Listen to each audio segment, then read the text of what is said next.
അപ്പോൾ നമുക്ക് തുടങ്ങാം. ഞങ്ങളുടെ ഒരു പ്രത്യേകത വെച്ചിട്ടുണ്ടെങ്കിൽ ഔപചാരികമായ പരിപാടികളൊന്നുമില്ല, ഉദ്ഘാടനം അങ്ങനെയുള്ള പരിപാടികളൊന്നും നടത്തരുതെന്നാണ് പറഞ്ഞിരിക്കുന്നത്. ജസ്റ്റ് വന്നിരിക്കുന്ന രണ്ടുപേരെ മാത്രം പരിചയപ്പെടുത്താം.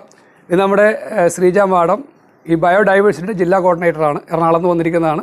ഇതിവിടുത്തെ കൃഷി ഓഫീസർ സന്തോഷ് എന്ന് പറയുന്ന ഒരു സുഹൃത്തും കൂടിയാണ്. രണ്ടുപേരാണ് ഇന്ന് ഗസ്റ്റായിട്ട് വന്നിരിക്കുന്നത്.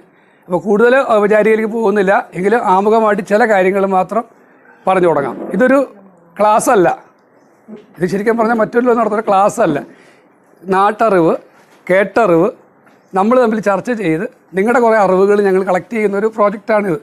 എല്ലാവരും ബയോഡൈവേഴ്സിറ്റി എന്ന് പറഞ്ഞാൽ ഭയങ്കര സംഭവം അങ്ങനെയൊന്നുമല്ല.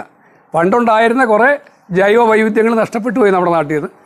അവയെ റീക്രിയേറ്റ് ചെയ്യുന്ന ഒരു ഉത്തരവാദിത്വം ഞങ്ങളിലൂടെ ഏൽപ്പിച്ചു, നിങ്ങളിലൂടെ ഏൽപ്പിക്കണം. അങ്ങനെ കുറച്ച് പേരോട് ഷെയർ ചെയ്ത് ആവാസഭൂമി അതുപോലെ നിലനിർത്താൻ വേണ്ടിയ ഒരു പരിപാടിയാണ് ഉദ്ദേശിക്കുന്നത്. ഞങ്ങളുടെ പ്രത്യേകത, ഈ അവാർഡ് കിട്ടിയിരിക്കുന്നവരെല്ലാം വ്യത്യസ്തമായ കൃഷിക്കാരാണ്.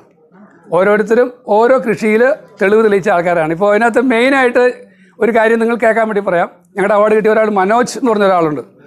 എറണാകുളം ടൗണിൻ്റെ ഹൃദയഭാഗത്ത് 1.5 ഏക്കറിൽ പൂർണ്ണമായിട്ട് മിയാവാക്കി എന്ന് പറഞ്ഞൊരു കാട് ക്രിയേറ്റ് ചെയ്തേക്കുവാണ്. കേട്ടിട്ടുണ്ടാവുമായിരിക്കും, മിയാവാക്കി കേട്ടിട്ടുണ്ടോന്നും അറിയില്ല.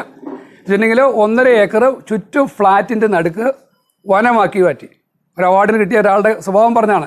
അപ്പോൾ ആ സ്ഥലം വിറ്റാൽ പുള്ളിക്ക് ഒരു 10 സെൻറ്റ് വിറ്റാൽ കോടികൾ കിട്ടും.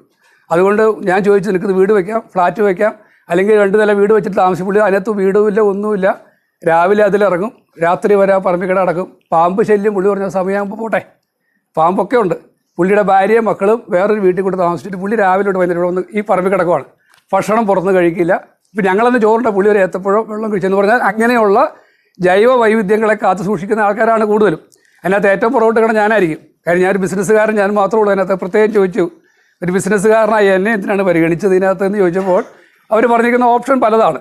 ഈ കൃഷി ചെയ്യുന്നത് ലാഭം ഉണ്ടാക്കുന്ന രീതിയിലുള്ള ആൾക്കാരുണ്ട്, കൃഷി കൊണ്ട് സന്തോഷം കണ്ടെത്തുന്ന ആൾക്കാരുണ്ട്. എന്നെ സംബന്ധിച്ചിടത്തോളം കൃഷി സന്തോഷമാണ്.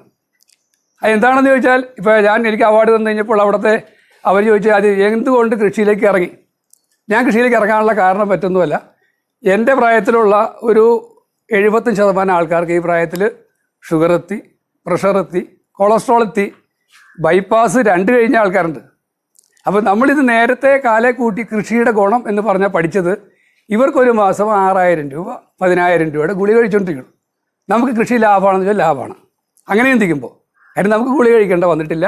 നമ്മൾ ചെയ്യുന്ന കൃഷി സാധനങ്ങളുകൊണ്ട് എൻ്റെ മക്കൾ കഴിക്കണം, എൻ്റെ ഭാര്യ കഴിക്കണം, അവർക്കും അസുഖം വരുന്നില്ല.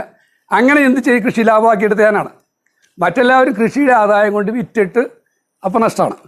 അപ്പോൾ ഞാൻ പറഞ്ഞത്, കൃഷിയിലേക്ക് ഞാൻ ഇറങ്ങുന്ന കാരണം 3 മണിക്കൂർ ഇളം വെയിൽ കിട്ടുക.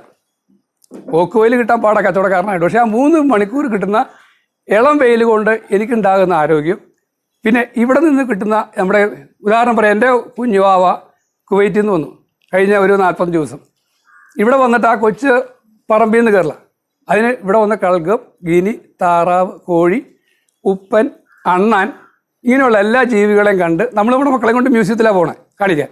ഇത് നമ്മൾ കൃഷി ചെയ്യുമ്പോൾ ഈ സാധനങ്ങളെല്ലാം നമ്മുടെ കൃഷി സ്ഥലത്തേക്ക് വരും, അല്ലാണ്ട് വരില്ല. അപ്പോൾ ഇതുങ്ങളെയൊക്കെ കാണിച്ച് നമ്മുടെ കുഞ്ഞുമക്കളെ പഠിപ്പിച്ച് അവർക്കും ഈ പറഞ്ഞ വെയിലൊക്കെ കൊണ്ട് ആരോഗ്യം ഉണ്ടാകുന്ന കാഴ്ചപ്പാടിൽ ഞാൻ തുടങ്ങിയത്. ഞാൻ ജസ്റ്റ് ആമുഖം പറഞ്ഞെന്നുള്ളൂ, ബാക്കി പിന്നെ എടുക്കാം. അപ്പോൾ ഇന്നിവിടെ നമുക്ക് ജസ്റ്റ് ഉദ്ഘാടകൻ എന്ന് പറയാനൊക്കില്ല, എങ്കിലും നമ്മുടെ വന്നിരിക്കുന്ന കൃഷി ഓഫീസർക്ക് സംസാരിക്കാനുള്ളത് കേൾക്കാം.